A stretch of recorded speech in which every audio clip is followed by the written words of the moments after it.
కష్టే ఫలి. అనగనగా ఒక రాజ్యంలో చాలామంది సోమరిపోతులు ఉండేవాళ్ళు. ఆ రాజ్యపు రాజధానిలో గొప్ప రాచపాట ఒకటి ఉండేది. ప్రజలందరూ కలుసుకునేది ఆ బజారులోనే.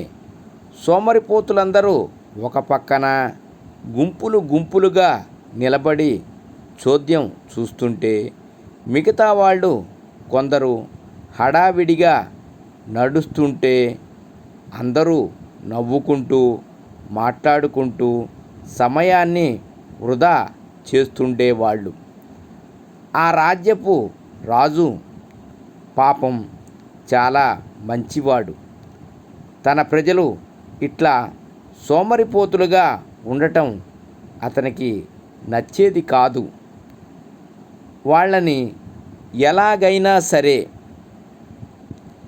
సరైన దారికి తేవాలని తప్పించేవాడు.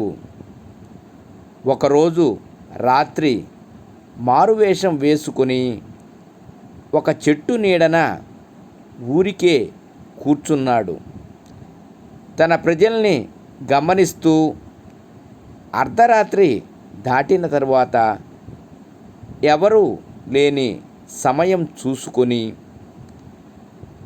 రహదారి మధ్యలో ఒక పెద్ద గుంత తవ్వాడు. ఆ గుంతలో బంగారం, వజ్రాలు, వైడూర్యాలు వేశాడు.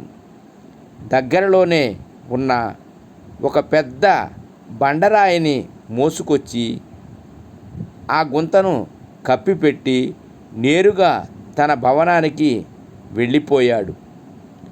తెల్లవారుజామున ఆ ప్రదేశాన్ని గమనించడం కోసం కొందరు సైనికులను నియోగించాడు. మెల్లగా తెల్లవారింది. రాయి రోడ్డు మధ్యలో అందరికీ అడ్డంగా ఉంది.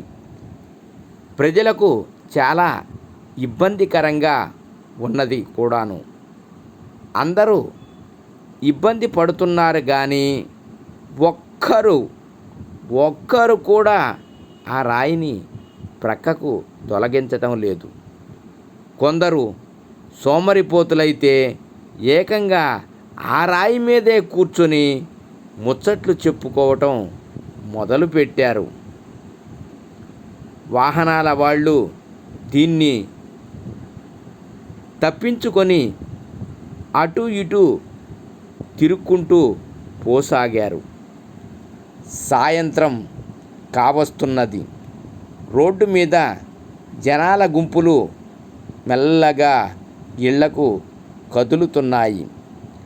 రాయికి దగ్గరలోనే గుగ్గిళ్ళు అమ్ముకునే ఒక ముసలి తాత ముందుకు వచ్చాడు.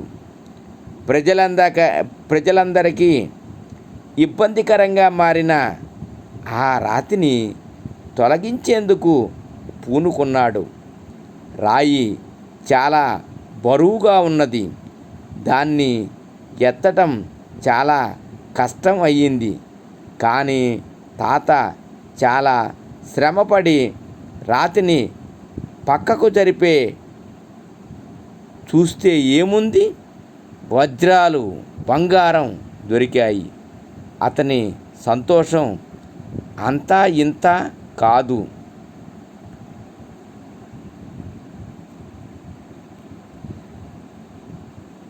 దీన్నంతా గమనిస్తున్న రాజభటులు ఆ సమాచారాన్ని వెంటనే రాజుకు చేరవేశారు. రాజుగారు స్వయంగా వచ్చి ముసలి తాతను అభినందించారు. 10 మందికి పనికొచ్చే పనుల్లో కష్టం ఉంటుంది. ఆ కష్టానికి వెరవకుండా పనిచేస్తే ఆనందం మన సొంతం అవుతుంది. ఈ తాత చేసిన పనిని మనం అందరం చేయొచ్చు. మన సోమరితనాన్ని వదిలించుకుంటే, సమయాన్ని సద్వినియోగం చేస్తే అందరికీ మేలు జరుగుతుంది అని రాజుగారు చెప్పిన మాటలు సోమరిపోతుల కళ్ళు తెరిపించాయి. నిజంగానే కష్టానికి ఫలితం ఆనందం.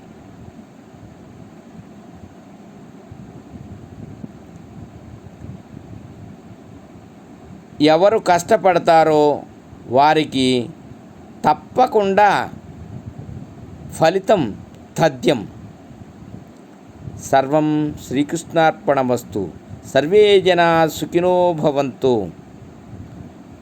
లోకా సమస్త సుఖినో భవంతు.